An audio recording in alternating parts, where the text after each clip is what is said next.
Hello കൂട്ടുകാരെ, എല്ലാവർക്കും rose രുചി ചാനലിലേക്ക് സ്വാഗതം. ഞാൻ വന്നിട്ടുള്ളത് ഒരു കൈതച്ചക്ക പുളിശ്ശേരിയുമായിട്ടാണ്. അതിനുവേണ്ടി ഇവിടെ ഒരു കൈതച്ചക്ക എടുത്തിട്ടുണ്ട്. അതിന് കട്ട് ചെയ്ത് നമുക്കതിൻ്റെ പകുതി എടുക്കാം. അതിൻ്റെ തൊലിയൊക്കെ നല്ലതുപോലെ ചെത്തിക്കളയാം.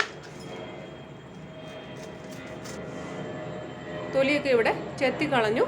ഇനി നമുക്ക് അതിനെ കട്ട് ചെയ്തിട്ട് ചെറിയ ചെറിയ ക്യൂബ്സ് ആയിട്ട് ഇതിനെ കട്ട് ചെയ്തെടുക്കാം.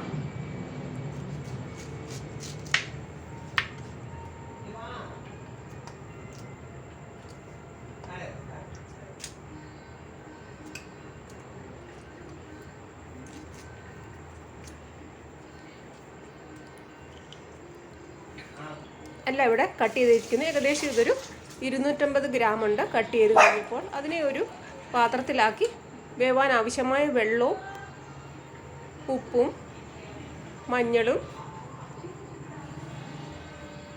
നല്ല എരിയുള്ള ഒരു പച്ചമുളകും കട്ട് ചെയ്തിട്ടിട്ടുണ്ട്. ഇതിനെ ഒരു 5 മിനിറ്റ് നമുക്ക് വേവിച്ചെടുക്കാം. അതിനുശേഷം നമുക്കിതിൻ്റെ അരപ്പ് ശരിയാക്കാം. ശകലം നല്ല ജീരകം, ഒരു പച്ചമുളക്, 4-5 വെളുത്തുള്ളി, പിന്നെ 1/2 കപ്പ് തേങ്ങയും എടുത്തിട്ടുണ്ട്. ഇതിനെ നല്ല ഫൈൻ പേസ്റ്റായിട്ട് നമുക്ക് അരച്ചെടുക്കാം. ഇവിടെ നല്ല ഫൈൻ പേസ്റ്റായിട്ട് അരച്ചെടുത്തിട്ടുണ്ട്. അപ്പം നമുക്ക് വേവാൻ വെച്ചിരിക്കുന്ന കൈതച്ചക്ക നോക്കാം. അപ്പോൾ ഇത് നല്ലതുപോലെ വെന്ത് വന്നിട്ടുണ്ട്.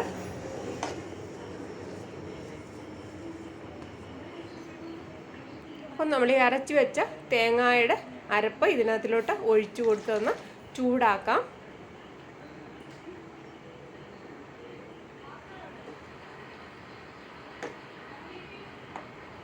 അതൊന്ന് ചൂടായി കഴിഞ്ഞ് ആവി വന്നു കഴിഞ്ഞ് നമ്മളിവിടെ 1/2 കപ്പ് തൈര് മിക്സിയിൽ എടുത്ത് അടിച്ചു വെച്ചിട്ടുണ്ട്. അത് നമുക്ക് ഒഴിച്ചു കൊടുത്ത് അതിനെ ഒന്ന് ജസ്റ്റ് ഒന്ന് ചൂടാക്കിയെടുക്കാം.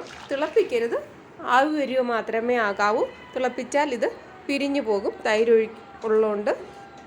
അപ്പോൾ അതും നമ്മൾ ചൂടാക്കി കഴിഞ്ഞു. ഇപ്പോൾ കടുക് വറക്കാം. ഒരു പാൻ വെച്ച് 2 സ്പൂൺ എണ്ണ ഒഴിച്ചു കൊടുത്ത് കടുക്,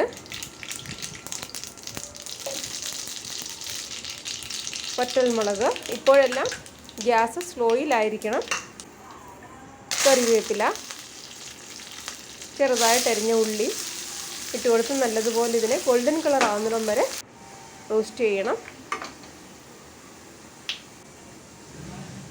ശകലം ഉലുവ പൊടിച്ചത്, 1/2 സ്പൂൺ കാശ്മീരി മുളക് പൊടി ഇട്ട് നല്ലതുപോലെ ഒന്ന് ഇളക്കി കൊടുക്കാം. കരിയരുത്.